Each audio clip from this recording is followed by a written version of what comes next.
Assalamualaikum warahmatullahi wabarakatuh. Bismillahirrahmanirrahim. Segala puji hanya milik Allah, Tuhan yang menggenggam dan melapangkan, yang menyempitkan dan membentangkan, yang menguji hambanya dengan hikmah yang tak pernah lepas dari rahmat. Salawat dan salam semoga senantiasa tercurah kepada Nabi Muhammad, kepada keluarga beliau, para sahabat, dan orang-orang yang meniti jalan tauhid hingga akhir zaman.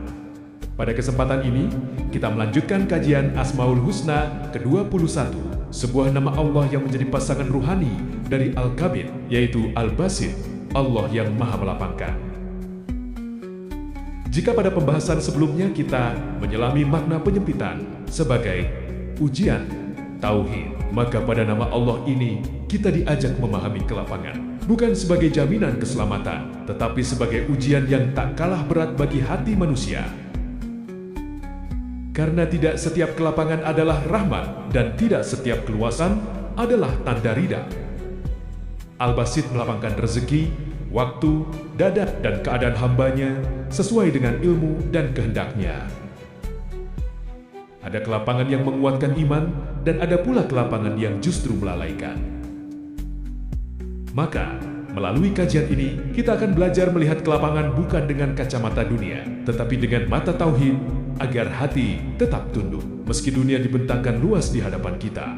Bagian 2. Pengantar umum. Al-Basit adalah salah satu nama Allah yang menunjukkan keluasan, kehendak, dan kesempurnaan rububiyahnya. Ia adalah Allah yang Maha Melapangkan rezeki, kehidupan, keadaan, dan dada hamba-hambanya sesuai dengan ilmu, hikmah, dan keadilannya. Dalam Al-Quran Allah menegaskan bahwa kelapangan dan penyempitan bukanlah hasil kebetulan, bukan pula murni akibat usaha manusia semata. Semuanya berada dalam genggaman kehendak Allah. Allah melapangkan rezeki bagi siapa yang Dia kehendaki dan menyempitkannya. QS Ayat 26. Ayat ini menjadi landasan tauhid bahwa seluruh dinamika hidup manusia, luas dan sempit, mudah dan sulit, berada di bawah pengaturan Allah yang Maha mengetahui keadaan batin dan lahir hambanya. Al-Basit tidak hanya bermakna melapangkan rezeki materi. Dalam penjelasan para ulama, kelapangan memiliki banyak bentuk. Kelapangan dada untuk menerima kebenaran, kelapangan waktu untuk beramal, kelapangan jalan hidup, bahkan kelapangan lisan untuk berzikir dan berdoa. Namun disinilah letak ujian yang sering luput disadari. Sebagaimana kesempitan bisa menguji kesabaran, kelapangan menguji kesyukuran, adab, dan penjagaan hati. Banyak manusia mampu bersabar saat sempit, tetapi lalai ketika lapang. Saat rezeki dibentangkan, hati merasa aman. Saat urusan dimudahkan, jiwa lupa bahwa semua itu bisa ditarik kembali dalam sekejap. Karena itu, para ulama tasawuf memandang bahwa kelapangan seringkali lebih berbahaya daripada kesempitan. Kesempitan memaksa hamba kembali kepada Allah, sedangkan kelapangan bisa membuat hamba merasa cukup tanpa Allah. Dalam pasangan Asmaul Husna, Al-Basit selalu disebut bersama Al-Kabir. Ini menunjukkan keseimbangan ilahi. Allah melapangkan agar hamba tidak putus asa dan menyempitkan agar hamba tidak sombong.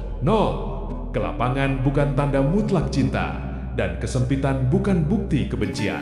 Keduanya adalah alat tarbiyah ilahiyah untuk membentuk jiwa yang lurus dalam tauhid. Maka pengantar ini mengajak kita memahami Al-Basit bukan sebagai janji dunia, tetapi sebagai amanah spiritual. Semakin lapang yang Allah berikan, semakin besar tanggung jawab hati untuk tetap tunduk, bergantung, dan tidak berpaling. Bagian 2. Makna Tauhid. Dalam Tauhid, Al-Basit menegaskan bahwa kelapangan mutlak berada di tangan Allah semata, bukan di tangan sebab, usaha, atau makhluk. Semua bentuk keluasan yang dirasakan manusia, harta, waktu, kesehatan, pengaruh, dan kesempatan hanyalah perpanjangan kehendak Allah, bukan hasil kepemilikan hakiki manusia. Tauhid rububiyah mengajarkan bahwa Allah melapangkan bukan karena manusia layak dan menyempitkan bukan karena manusia selalu salah. Allah melapangkan sesuai dengan ilmunya tentang apa yang mampu ditanggung oleh hati hambanya. Seandainya Allah melapangkan rezeki kepada semua hambanya, niscaya mereka akan melampaui batas di bumi. QS Syura 27. Ayat ini menunjukkan bahwa kelapangan justru dapat menjadi sebab kerusakan tauhid jika hati tidak siap. Ketika rezeki meluas, manusia cenderung merasa aman, merasa mampu, dan perlahan menggantungkan diri pada selain Allah.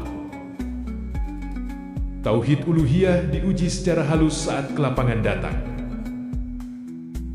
Pada kondisi sempit, hati mudah kembali kepada Allah.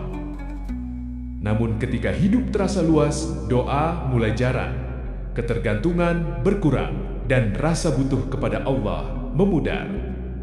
Inilah bentuk syirik khafiyah yang paling tersembunyi, merasa cukup tanpa Allah. Al-Basit menguji apakah seorang hamba tetap menyembah Allah karena Allah atau karena kebutuhan dunia semata. Apakah ibadahnya tetap hidup ketika dunia dibentangkan atau justru redup karena kesibukan dan kenikmatan? Dalam Tauhid Asma wa Sifat, Al-Basit harus dipahami tanpa menyerupakan Allah dengan makhluk. Allah melapangkan bukan dengan tangan seperti manusia, tetapi dengan kehendak dan pengaturannya yang meliputi segala sesuatu. Kelapangan yang Dia berikan selalu tepat ukuran, meski sering tidak sesuai keinginan manusia. Tauhid sejati adalah ketika hati tetap bergantung kepada Allah dalam keadaan lapang sebagaimana dalam keadaan sempit. Tidak berubah adabnya ketika dunia mendekat dan tidak goyah imannya ketika dunia menjauh. Maka Al-Basit mengajarkan satu pelajaran tauhid yang mendalam, bahwa kelapangan bukan tempat bersandar, tetapi ladang ujian keikhlasan. Siapa yang tetap tunduk saat lapang, dialah yang benar-benar mengenal Allah sebagai Rob. Dan siapa yang lalai saat lapang, maka kelapangannya justru menjadi hijab antara dirinya dan tauhid. Bagian 3. Makna tasawuf. Dalam tasawuf, Al-Basit dipahami sebagai Allah yang melapangkan hati hambanya untuk menerima ketetapannya dengan tenang dan berserah. Kelapangan yang dimaksud bukan semata keluasan keadaan lahir, tetapi kelapangan batin yang membuat jiwa mampu berdiri di hadapan takdir tanpa penolakan dan kegelisahan. Para ahli suluk mengenal dua keadaan ruhani yang silih berganti dalam perjalanan menuju Allah, yaitu kaf, penyempitan, dan bas, kelapangan. Keduanya bukan tujuan, melainkan keadaan yang Allah hadirkan sebagai sarana pendidikan hati. Dalam sebuah hadis, Rasulullah bersabda, "Sesungguhnya Allah yang menetapkan harga, yang menyempitkan, yang melapangkan, dan yang memberi rezeki." Acar, Abu Dawud, dan Tirmizi. Hadits ini menegaskan bahwa keadaan kaf dan bas bukanlah hasil semata dari sabab-sabab lahiriah, tetapi berada di bawah pengaturan langsung Allah. Maka dalam pandangan tasawuf, kelapangan tidak disikapi sebagai hasil usaha diri, melainkan sebagai amanah yang harus dijaga adabnya. Kabit mendidik hati untuk kembali, tunduk, dan merasakan kebutuhan kepada Allah, sedangkan basit menghadirkan kelapangan dan ketenangan. Namun para ulama tasawuf mengingatkan bahwa basta menuntut penjagaan batin yang lebih halus, karena kelapangan dapat melahirkan rasa aman yang samar. Kelapangan yang datang dari Al-Basit sejatinya menguji apakah hati tetap menjaga murakabah dan rasa bergantung kepada Allah. Hati yang dilapangkan bukan untuk merasa cukup, tetapi untuk semakin mengenali bahwa segala nikmat adalah titipan. Dalam bas yang terjaga, kelapangan melahirkan syukur tanpa tuntutan, ketenangan tanpa kelalaian. kedekatan tanpa keberanian berlebihan, adab yang lembut kepada Allah dan makhluk. Karena itu, para arif billah lebih berhati-hati ketika diberi kelapangan dibanding ketika diuji dengan kesempitan. Sebab kesempitan sering mengembalikan hati, sedangkan kelapangan membutuhkan penjagaan yang terus-menerus. Al-Basit mengajarkan bahwa kelapangan sejati adalah ketika hati tetap rendah dan sadar meski keadaan terasa luas. Semakin lapang yang Allah berikan, semakin dalam adab yang dituntut. Bagian 4. Dampak sifat Al-Basit terhadap manusia. Pemahaman terhadap Allah sebagai Al-Basit membentuk cara pandang seorang hamba dalam menyikapi kelapangan. Kelapangan tidak lagi dilihat sebagai tanda aman, tetapi sebagai ujian yang membutuhkan penjagaan hati. Para ulama mengingatkan bahwa banyak manusia mampu bertahan dalam kesempitan tetapi goyah ketika dibukakan pintu dunia. Dalam Al-Ikam, Imam Ibnu Ilah As-Sakandari berkata, "Terkadang Allah memberimu, padahal sebenarnya Dia sedang menahanmu, dan terkadang Dia menahanmu, padahal sebenarnya Dia sedang memberimu." Nasihat ini meluruskan cara pandang bahwa kelapangan bukan selalu pemberian hakiki. Bisa jadi ia adalah penahanan ruhani jika hati menjadi lalai dan merasa cukup tanpa Allah. Karena itu, dampak pertama dari pengenalan Al-Basit adalah lahirnya kewaspadaan saat lapang. Seorang hamba tidak larut dalam kemudahan, tetapi justru memperketat penjagaan adab, ibadah, dan murakabah. Syekh Abdul Qadir Al-Jailani menasihati murid-muridnya agar tidak tertipu oleh keluasan dunia. Beliau mengingatkan bahwa banyak manusia binasa bukan saat diuji dengan kesempitan, tetapi saat diuji dengan kelapangan. Nasihat ini mengajarkan bahwa kelapangan menuntut kejujuran, tauhid yang lebih dalam. Apakah hati tetap bergantung kepada Allah atau secara halus berpindah sandaran kepada sebab dan nikmat? Dampak berikutnya adalah tumbuhnya syukur yang sadar dan bertanggung jawab. Syukur tidak berhenti pada lisan, tetapi tampak dalam cara menggunakan kelapangan. Rezeki dipakai untuk kebaikan, waktu dimanfaatkan untuk taat, dan kemudahan dijadikan jalan mendekat kepada Allah. Para ulama tasawuf merumuskan satu kaidah penting. Al-Kaf menjaga tauhid orang awam, sedangkan Al-Bas menguji keikhlasan orang yang telah berjalan. Maka Al-Basit membentuk pribadi yang tidak berlebihan saat lapang, tidak sombong ketika dimudahkan, dan tidak merasa lebih baik dari orang lain. Kelapangan justru melahirkan kerendahan hati dan kelembutan terhadap makhluk.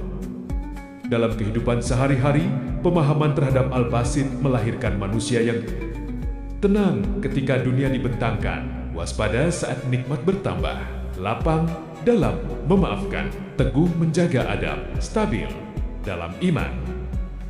Dengan demikian, Al-Basit bukan sekadar nama Allah yang memberi harapan keluasan, tetapi nama Allah yang menjaga hamba agar selamat di dalam keluasan itu sendiri. Bagian 5. Penutup, Al-Basit mengajarkan kepada kita bahwa kelapangan dan kesempitan bukanlah dua jalan yang saling bertentangan, melainkan dua cara Allah mendidik hati hambanya agar tetap lurus dalam tauhid. Allah melapangkan bukan karena hamba selalu pantas, dan Allah menyempitkan bukan karena hamba selalu salah. Keduanya hadir sebagai tarbiyah ilahiyah agar hati tidak berhenti pada dunia dan tidak berpaling dari Rabb-Nya. Kelapangan yang Allah bentangkan adalah amanah yang menuntut adab. Ia menguji apakah seorang hamba tetap rendah hati, tetap bersyukur, dan tetap menjaga ketergantungan kepada Allah. Sebab tidak sedikit manusia yang selamat dalam kesempitan, namun jatuh dalam kelapangan karena lalai menjaga hati.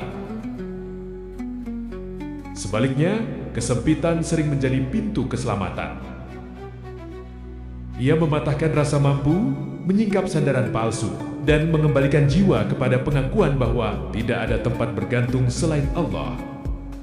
Maka siapapun yang Allah lapangkan hidupnya, hendaklah ia semakin berhati-hati, semakin merendah, dan semakin menjaga adab.